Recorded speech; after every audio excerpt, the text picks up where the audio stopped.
비타민 D 함정. 60세 이후 건강을 망치는 요인입니다.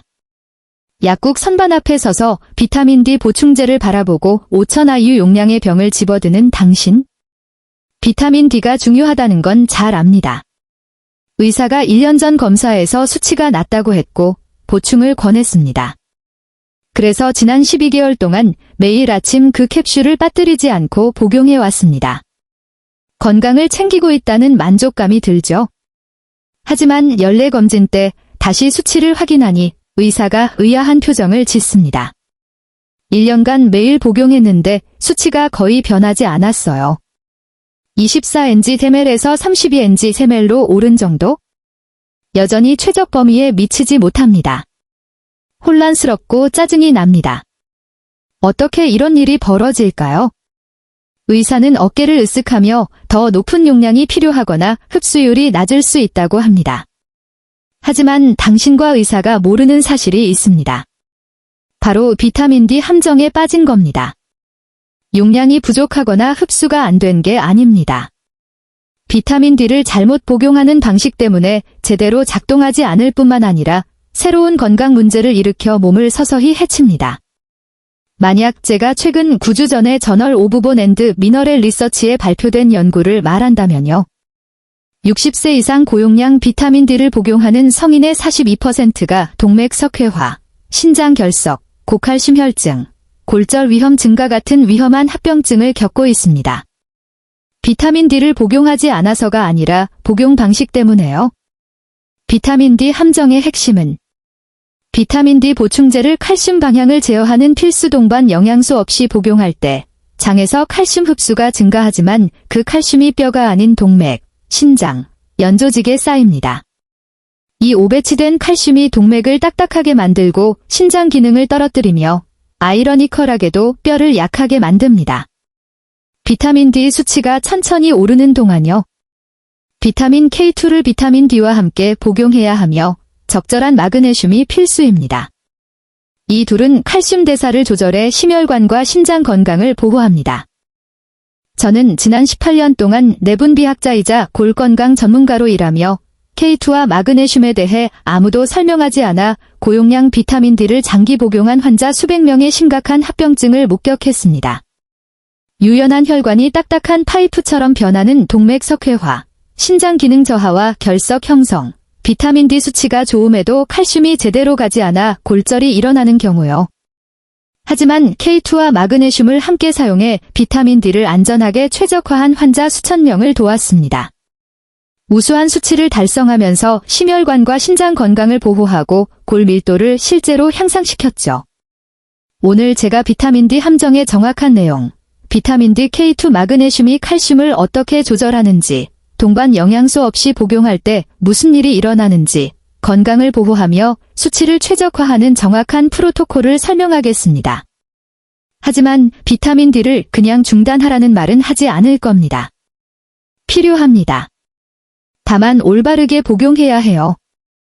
계속하기 전에 솔직하게 말씀해 주세요. 댓글에 현재 비타민 D 보충제를 복용 중인지, 그렇다면 K2와 마그네슘도 함께 복용하는지 적어주세요. 예를 들어 5,000IU 비타민 D만 복용 중 2,000IU의 K2와 마그네슘 함께 비타민 D는 복용하나 다른 건 모름처럼요. 제 진료실에서 보는 바는 대부분이 K2나 마그네슘 없이 비타민 D만 복용한다는 겁니다. 이로 인해 함정에 빠져 알려지지 않은 합병증이 발생합니다. 당신의 댓글은 저에게 정보일 뿐만 아니라 이 문제의 확산 정도를 보여줍니다. 비타민 D 용량과 K2 마그네슘 복용 여부를 댓글로 알려주세요. 이게 비타민 D에 대해 가장 중요한 배움일 수 있습니다. 파트 2. 환자 사례 마가렛 설리반이라는 여성의 이야기를 들려드릴게요. 14개월 전 74세의 제 진료실을 찾았습니다. 골다공증 초기 진단 후 의사 권유로 3년간 매일 5,000IU 비타민 D3를 복용했습니다. 하지만 지난 1년 동안 여러 문제가 생겼어요. 2번의 신장 결석으로 응급실 방문과 제거 시술이 필요했습니다. 오랜 기간 잘 관리되던 혈압이 갑자기 조절이 안 돼 약을 하나 더 추가했습니다. 밤에 근육 경련이 잦았고 가벼운 넘어짐으로 손목이 부러졌습니다.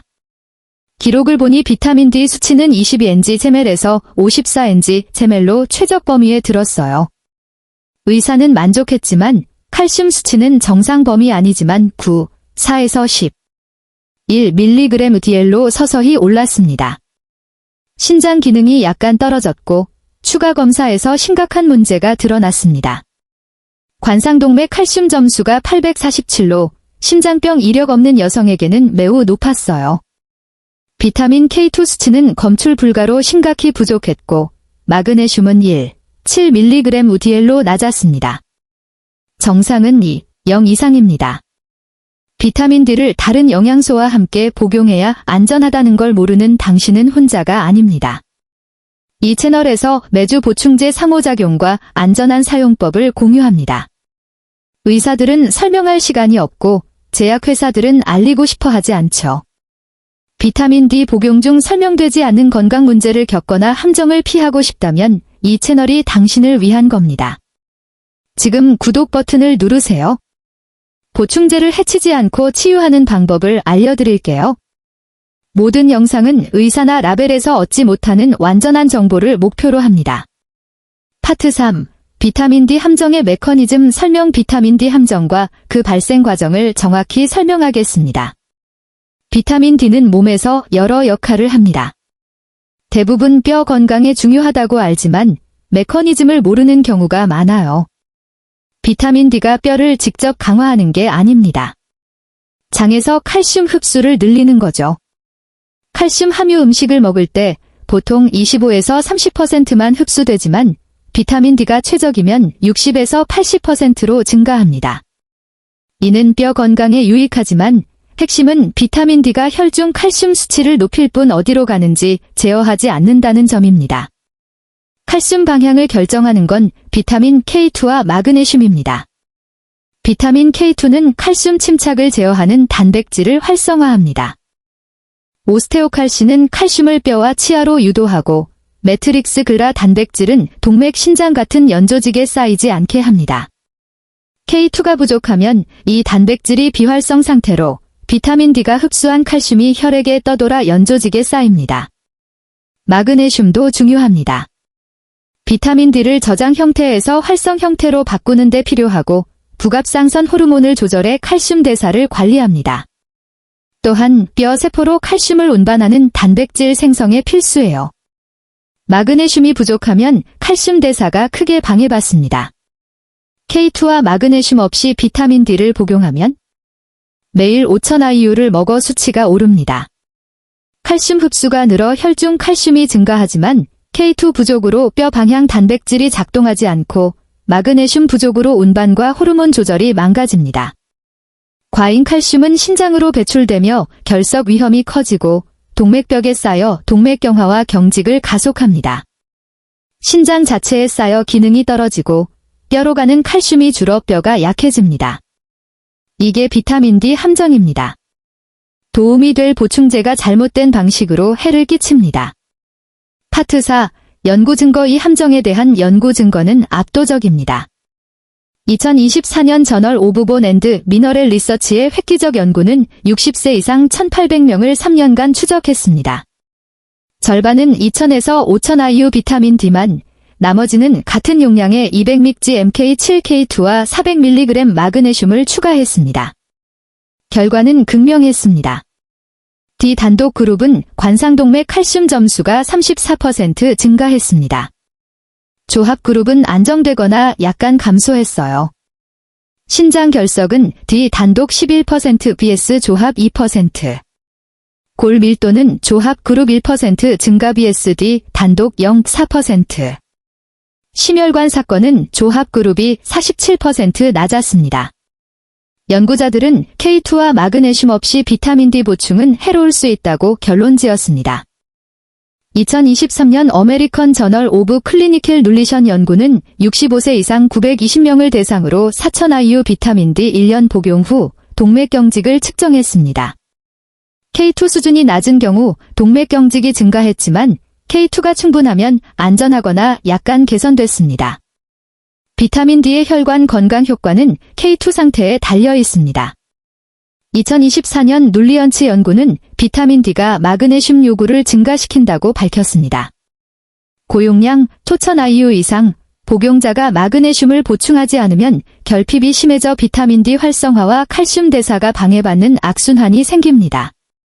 이 정보를 듣고 놀라실 수 있습니다. 비타민 D를 잘못 복용해 합병증이 생겼을지도 모른다고요.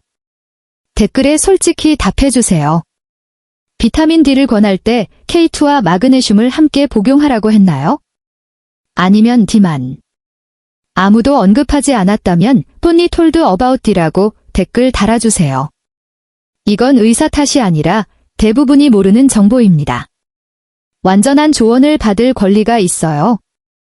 댓글로 Bonnie told about D라고 적어주시면 이 문제의 규모를 알 수 있습니다. 파트 5. 마가렛 쌀의 후속과 프로토콜 속의 마가렛이 제 진료실에서 배운 후 무슨 일이 일어났나요? 신장 결석, 혈압 상승, 동맥 석회화, 골절이 모두 K2와 마그네슘 없이 비타민 D를 복용한 결과라고 설명했습니다. 마가렛은 충격받았어요. 의사가 뼈 강화와 골절 예방을 위해 D를 권했는데 다른 영양소는 말하지 않았다고요? 보충 프로토콜을 재구성했습니다. 먼저 K2 200mg MK7을 매일 추가했습니다. 반감기가 길고 효과적입니다. 둘째, 마그네슘 글리시네이트 400mg를 시작해 흡수율이 좋고 소화 불편이 적습니다. 셋째, 비타민 D를 5000IU에서 2000IU로 줄였어요.